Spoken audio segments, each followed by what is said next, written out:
A while back I showed you how to rebuild a battery pack using some recycled cells from a battery pack.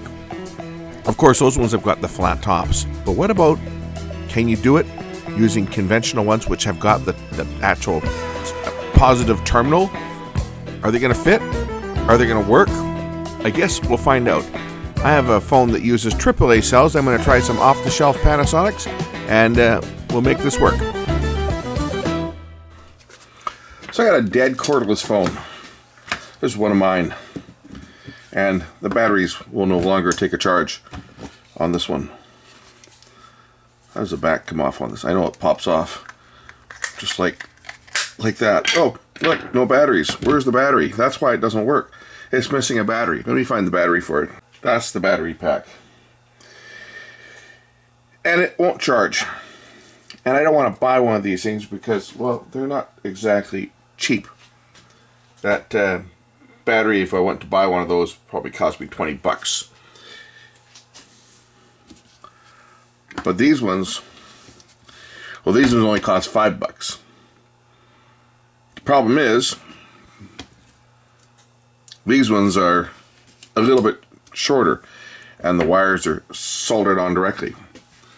So we're gonna have to make this one compatible and make it work so that it will fit into the telephone. And that's what we're gonna do. We're gonna take these AA cells or AAA cells and convert them over to this so that I can put it into this phone. First things first, gotta cut the wrap off here. Okay, so this is what wraps up the batteries, and basically they're just two cells in series. We're going to remove a couple of the tabs here and make a new tab for this one. So first things first, I'm just going to cut this tape that's on here so I can get the cells out. Rip off that tab from the bottom there, and we'll rip off this tab from the top for the positive terminal.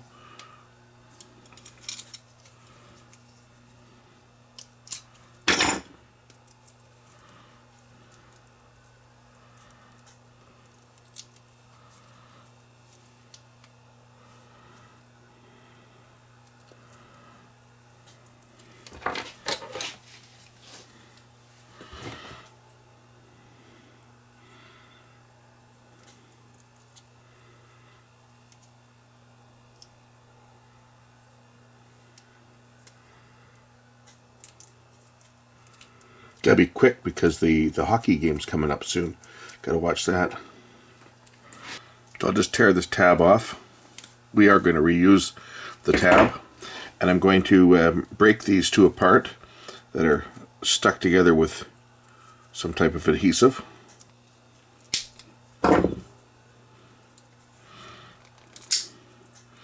There we go.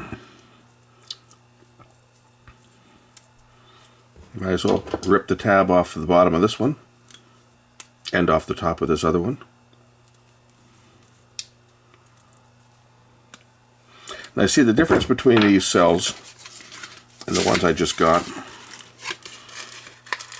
is these ones have a pin on the top for connecting into a regular battery holder, which this phone doesn't have.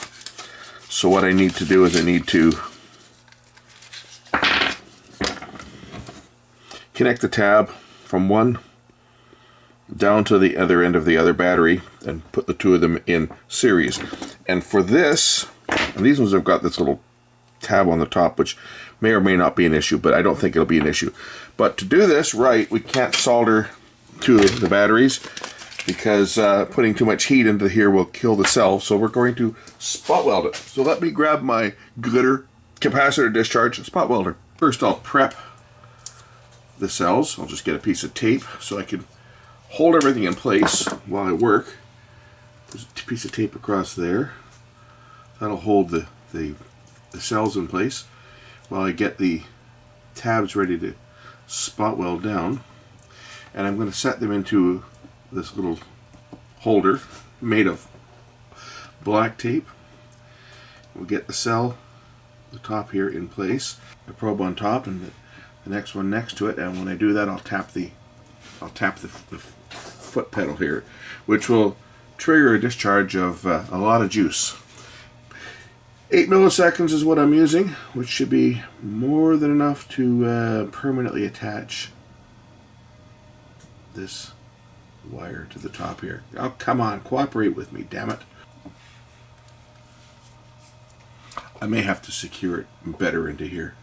Every time I put the probes on and I get some, okay, here we go. And spot weld.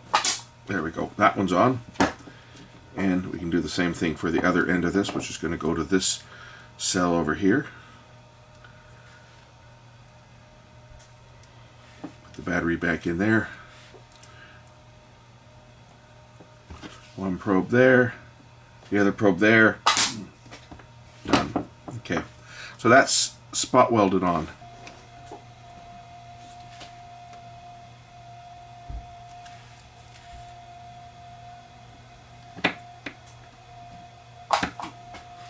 That one's on. Now we just have to deal with the other one that goes on the top here. So I got a new piece of nickel. We'll put the probes down here on top and hit it. Whoops, and hit it. Now it's on. Now I can solder the other wire on here. Cut that excess off for that matter. We don't need.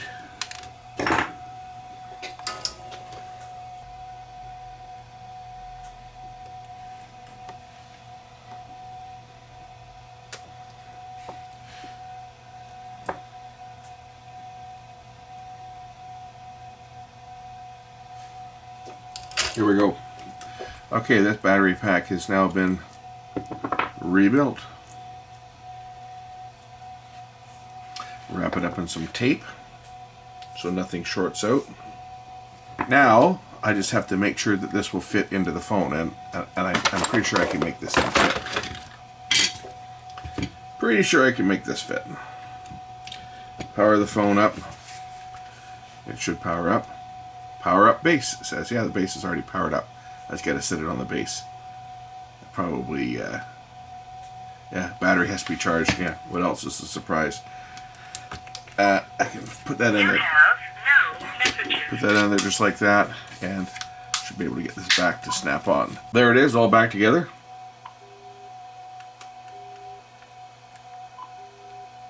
What am I doing here?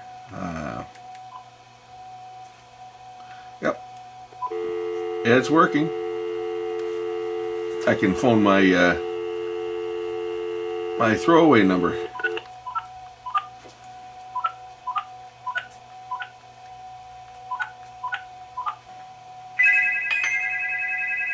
Yeah, it works.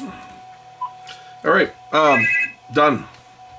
Okay, that's how you can resell one of these batteries. You don't have to buy the. I mean, you can certainly buy these cells that are designed for this, but you can certainly do it on most of these phones that have a regular battery. There's usually enough room, but of course the trick is you do need to spot weld them. You cannot solder. For years we tried to solder wires on here, and they just wouldn't hold. They'd fall off because you can't really solder to nickel. These are nickel, the case for them, right? You can't really solder to nickel. You have to spot weld, and that's where these units come in very handy. I mean, this is obviously a very expensive tool. You're not going to go and buy one of these just to rebuild a few battery packs at home, but if you're building a lot of battery packs, something like this comes in quite handy. I mean, these are expensive. Although you can do it using a couple lead acid batteries to do the same thing, right? Spot weld with them, but this just takes it to a more precision level, and well, they work like a charm. Anyway, thanks for watching. We'll catch you in the next one. Bye.